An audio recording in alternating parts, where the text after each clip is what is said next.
Hello friends, welcome back to my channel. ये देखो bank nifty जहाँ सपोर्ट रेजिस्टेंस बनाए थे वहीं पे चले। ठीक है, अब कल के लिए क्या सपोर्ट रेजिस्टेंस है? यही है लेवल्स बैंक निफ्टी के लिए कल। ठीक, चलो आते हैं बिटकॉइन। तो बिटकॉइन बाबू क्या कर रहे हैं? तो ये रहा बिटकॉइन। बिटकॉइन देखो, रेजिस्टेंस सपोर्ट रेजिस्टेंस गया नीचे। अब क्या कर सकते हैं? अब यहाँ पे आने का वेट कर सकते हैं और कुछ नहीं। शॉर्ट पोजीशन यहाँ पे आने का वेट करो और फिर यहाँ पे टारगेट का वेट करो। ठीक है, क्योंकि अगर ये यहाँ पे आएगा तो एक बाउंस देगा, और वो बाउंस लगभग जो एरिया है, जो बाउंस वाला एरिया है, वो लगभग इस कैंडल तक आएगा ये।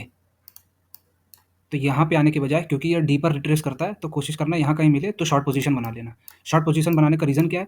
एक तो ट्रेंड नेगेटिव, ठीक है, हमारे लेवल के नीचे है, और वीवैप के नीचे हो जाएगा। तो 3 रीज़न्स हो जाएंगे जिसकी वजह से यहाँ पे शॉर्ट का ट्रेंड मिलेगा। यहाँ एक बाउंस मिल सकता है पर यहाँ पे लेना नहीं, क्योंकि यहाँ पे ये थर्ड टाइम बाउंस। देखो, पहला बाउंस, दूसरा बाउंस, ये तीसरा बाउंस। चौथे के समय हम लोग यहाँ पे शॉर्ट करने की कोशिश करेंगे। और ये देखना कि शॉर्ट करने से पहले यहाँ पे जब हम लोग शॉर्ट करेंगे तो ऐसा कई बार हो सकता है कि हमारा एसएल हिट हो। ठीक है, यहाँ पे शॉर्ट करेंगे और इसके ऊपर टारगेट रखेंगे 300 पॉइंट का। एसएल हिट हो सकता है 1 बार, 2 बार, 3 बार, लेकिन उसके बाद जो अगर टारगेट मिलेगा, तो हम लोगों को जो टारगेट मिलेगा वो मिलेगा यहाँ से यहाँ तक का, ऑलमोस्ट 2700 पॉइंट्स। ठीक है, तो ये रहा बिटकॉइन का। इसको हटा देते हैं। अब आते हैं इस पे। गोल्डी भाई क्या कर रहे हैं? गोल्डी भाई को देखो, गोल्डी भाई में मैंने बताया था कि यहाँ पे मिलेगा तो लेना और एसएल लगा लेना। एसएल ये सपोर्ट जोन था, तो ये रहा सपोर्ट जोन। ठीक है, और यहीं से देखो रेजिस्टेंस लिया और नीचे आया है, चाहो तो देख सकते हो। ठीक है, अब क्या करना है? अभी भी कुछ नहीं है। अब फिलहाल ये ऐसे जोन पे है कि हमें वापस या तो यहाँ पे आने का वेट करना पड़ेगा, और या तो यहाँ पे। अभी कंसोलिडेट करेगा। अब यहाँ पे शॉर्ट कर सकते हो चाहो तो, ये एरिया जो है यहाँ पे शॉर्ट कर सकते हो, यहाँ से यहाँ तक के लिए। टारगेट 17 पॉइंट्स, और ये अच्छा एरिया है। और सबसे बेस्ट एरिया क्या रहेगा? सबसे बेस्ट है यहाँ पे। क्यों? क्योंकि देखो, पहला, अगर इस पूरे जोन को पहला क्या 4 आवर पे आ जाओ तो आइडिया लग जाएगा, पहला, दूसरा, तीसरा।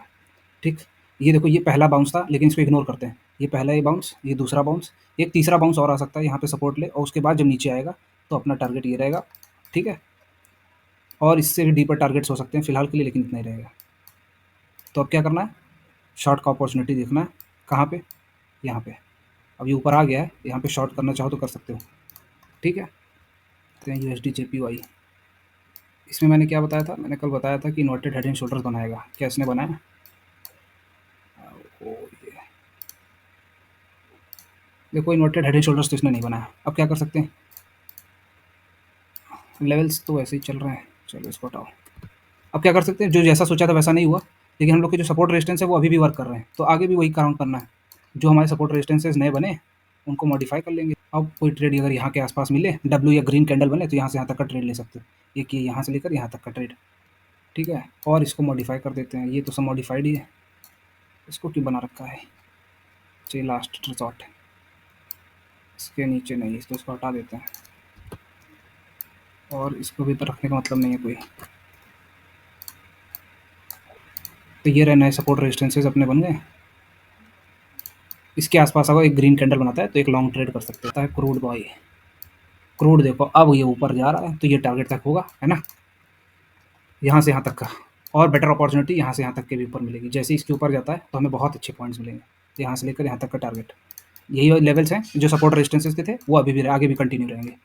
ठीक है, वीडियो अच्छी लगी तो like and share friends. Thank you.